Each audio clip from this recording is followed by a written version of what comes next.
ल सुरु डे 3 को लागि ल खाना हाम्रो सुरु हुन लागिसकेको छ ल अहिले भर्खरै बिहानको 10 बज्न लागिसकेको छ।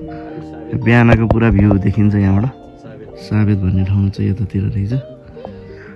यताबाट पुरा हिमाल पनि देखिन्छ र त्यस्तो गाउँको घरमा एकजना बिरालो चाहिँ घाम तापेर बसिरहेको छ। बेलौती टिप्नु बेलौतीको रुख यता छ तर बेलौती एउटा पनि छैन। छ सुन्तला पनि छ तर यो सुन्तला खासै छैन जस्तो लाग्यो त गाउँतिर है। हाम्रो स्याङ्जातिर त जता नि हुन्छ नि त, जता नि जतिखेर पनि यो सिजनतिर त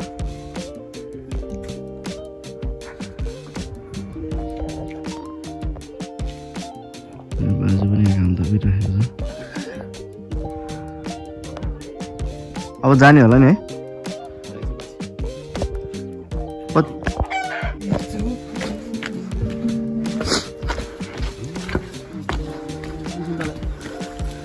ल यहाँबाट सुन्तला पनि देखिन्छ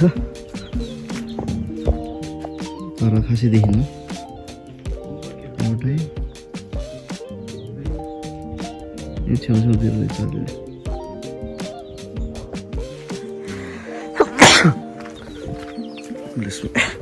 ल यहाँ चाहिँ बेलौतीको रुख ठुलो रहेछ होइन। यसो हेर्न बेलौती रुख बेलौती चोर्न जाने टिप्न जाम भनेर आएको। चोर्न होइन यहीँको हो। यहाँ सुरुमै रहेछ त।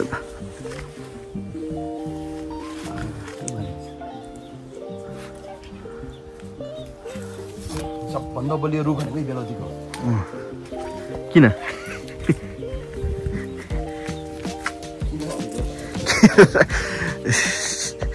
मान्छे त्यसलाई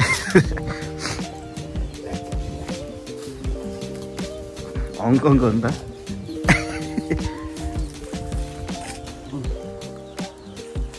हाल्न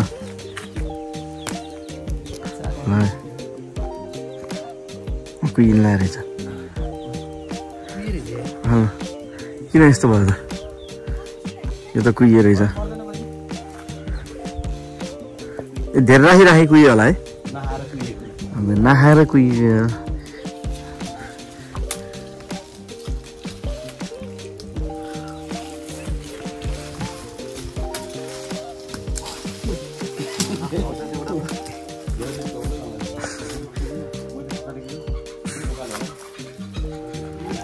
कुहियो रहेछ कि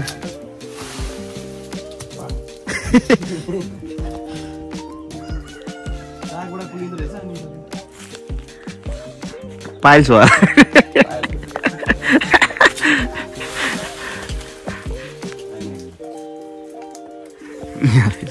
रूपमा रहेछ तर माथि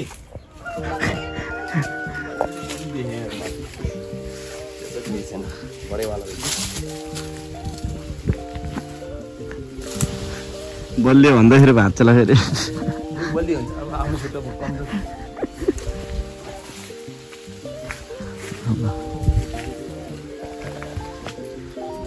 मान्छे गाई भयो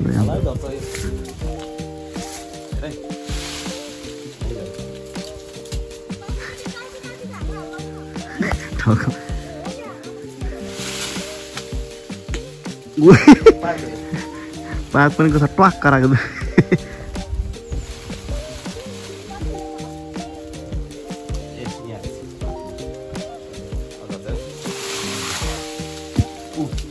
कता ढुक कराएको सब कुहिएको रहेछ।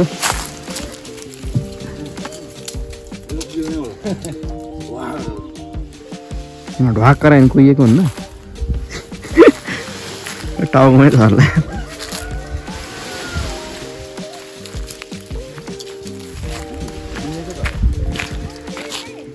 यो चाहिँ ल कुहिएको है।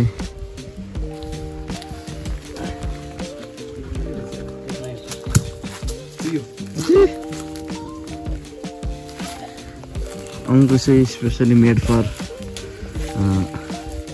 के भन्छ प्लकिङ फकिङ गुवाबा बेलुतीलाई इङ्ग्लिसमा के भन्छ अरू अरू केही छ र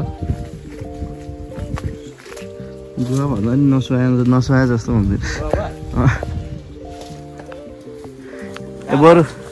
बरु बेलुतिर अम्बा पो हो त अम्बालाई इङ्ग्लिसमा के भन्छ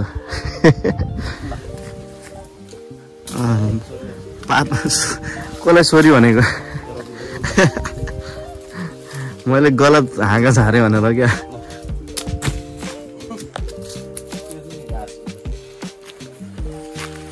कुखुरालाई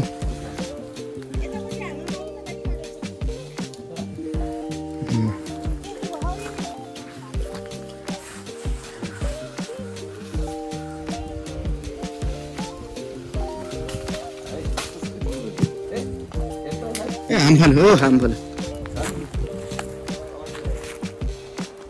जान्छ नि मै खस्छु कि भन्ने डर यति मार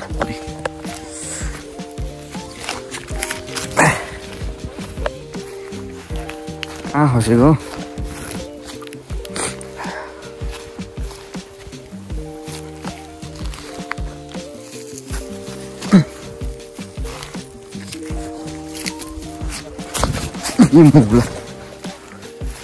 अरे खसेको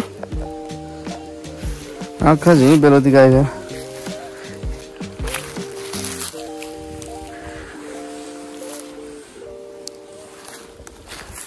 यहीँ खस्यो जस्तो लाग्छ ट्याक्क देख्दिनँ त फेरि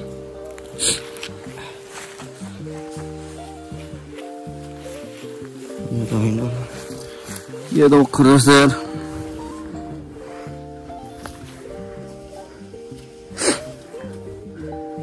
मल जम्मै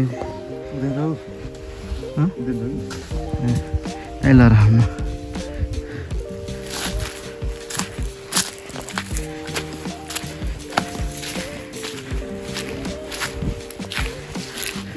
ल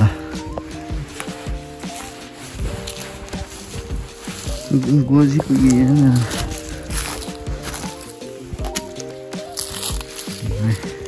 फेरि मेरो युट्युबको फ्यानहरूले माग्यो होइन त फेरि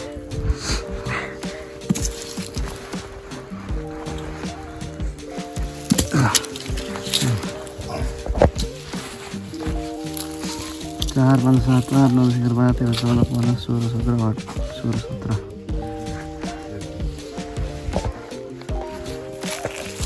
1.5 किलो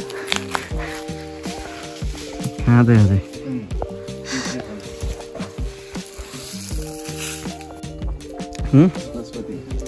नास्पति कहिले फल्छ त्यहाँ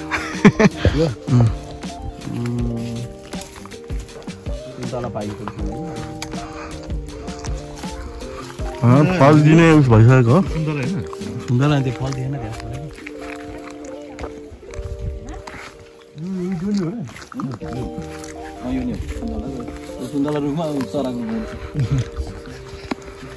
अन्डा झारम त अब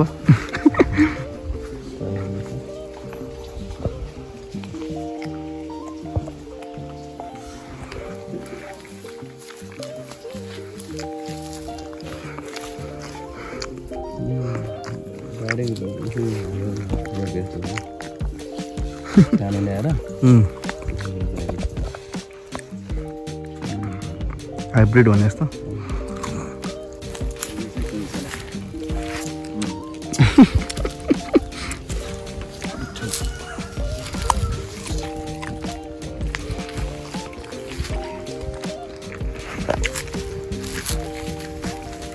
यो रातो फेरि मिठो हुन्छ कि है जस्तो होइन क्या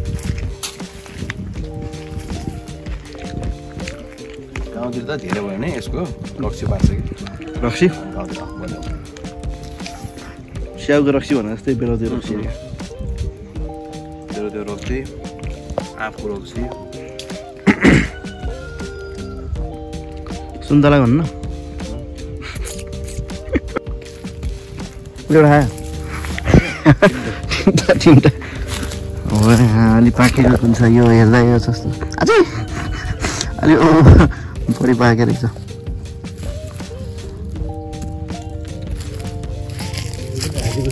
झोल नि चक्कले गाड्नु पर्दैन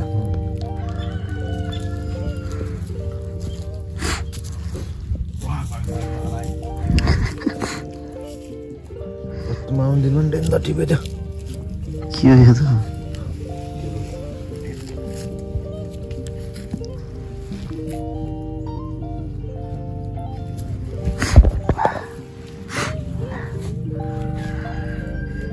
पाके जस्तो देखेछ के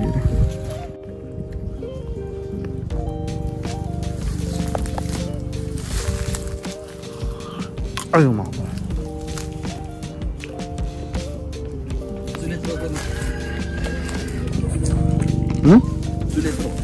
चुलेत्रो सबभन्दा रुचाउने घाँस त्यत्रो खाना हुन्छ तर यो सबै खान्छ यो उसको नि बोकर खाउ खाइदिन्छ त्यो हुन्छ नि उनीहरू त्यसको मासु बोकेर खाइन्छ त्यो काँडा काँडा पनि खाइन्छ red guava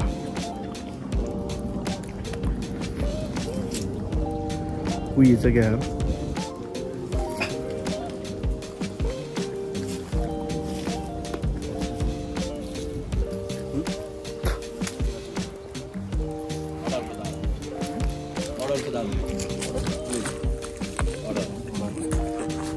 order order order हरा भन्सार अङ्कको दूरी घटाउँदै झिली बराङका खेलाडीहरू 5-9 राम्रो प्लेसिङ यो नियतले हुनसक्छ यो राम्रो प्लेसिङको अङ्क ल्याउन सफल बाँसगारा हालसम्मको स्कोर 10-5 5 पोइन्ट नै अझै पनि अगाडि रिसिभ पनि राम्रो नै आएको छ तर थोरै पासमा कमजोरी देखिन्छ बाँसगाराका खेलाडीहरूबाट माफ गर्नु होला झिली बराङका खेलाडीहरूबाट 11-5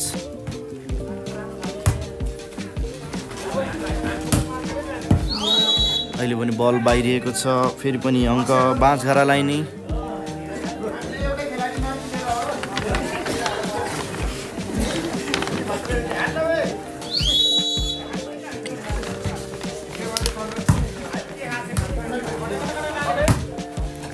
अङ्क ल्याउने कोसिस निरन्तर रहेको छ फेरि पनि राम्रो स्पाइक बाँसगाराका खेलाडीबाट 13-5 8 अङ्कको अझ पनि अन्तराल यो दूरी घटाउने झिली बराङ यो आयोजक टिम पनि भन्न सकिन्छ यो यसै ठाउँका खेलाडीहरू पनि रहेको छ तर पासमा कमी देखिएको मैले महसुस गरेको छु र यसको फाइदा फेरि पनि बाँसगारालाई नै तपाईँलाई कस्तो लागिरहेको छ खेलहरू कमेन्ट गर्न सक्नुहुन्छ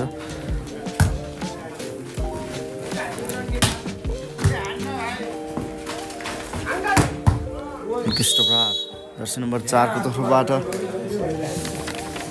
जर्सी नम्बर 4 रहेको छ मिलन विक यहाँहरूको उत्कृष्ट स्पाइक उत्कृष्ट प्रहारले अङ्क 15 सम्म ल्याइसकेका छन् झिली बराङले अझै पनि आफ्नो दूरी यो स्कोर लाइन बढाउन कोसिस रहेको छ फलको सङ्केत यसको फाइदा झिली बराङलाई 6-15 सर्भिसमा जर्सी नम्बर 5 कुशल छेत्री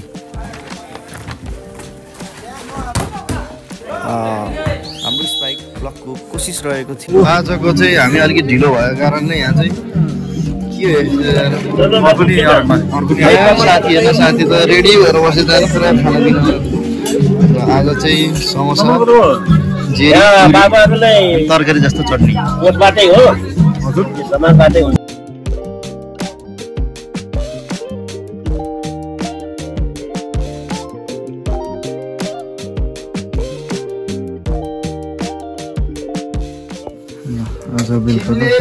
लोकल नखाने भएर मैले काटेकै छैन कि यहाँ तिमीले लोकल नखाने भएर मैले काटेकै छैन ब्रोइलर पाइँदैन फेरि हाम्रो गाउँमा नो बजारे अन्ली लोकल प्योर सादा जीवन उच्च विचार घरबाट ल्याउनु पर्दो रहेछ है तिमीले मात्र घरबाट बोकेर आएको भए मैले यहाँ फेरि लोकलको यहाँ फेरि सुप चल्थ्यो क्या ठिक छ सादा जीवन उच्च विचार सादा जीवन यो पनि ठिकै छ रातभरि जाने आज हामीले गोला पर्था गरेर पुरुष भलिबल तर्फको टाई सिट सार्वजनिक गर्यौँ जसमा हाम्रो कुल 14 टिम रहेको छन् 14 टिम मध्ये आज हामीले 2वटा गेम खेलायौँ अब बाँकी रहेका छन् 12वटा गेम भोलि बिहान 10 बजेपछि हामी धमाधम गेम अगाडि बढाउनेछौँ र भोलि हामी 5 देखि 6वटा गेम सकाउने हाम्रो उद्देश्य नै छ प्रयत्न रहनेछ र पर्सि हामी बाँकी रहेको सम्पूर्ण सेमी फाइनलको खेलहरू सकाएर 26 गते महिला भलिबल र 27 गते फाइनलको लागि भोलिबाट नै हामी प्लानिङ गरेर अगाडि बढ्नेछौँ ओके ल अरु केही अब अरू सबैजना गोर्खा प्लेजलाई चाहिँ हेरिदिनु होला लाइक शेयर एन्ड सब्सक्राइब गरिदिनु होला अब अरू भोलि अर्को नेक्स्ट पार्टमा है त सी यु गाइज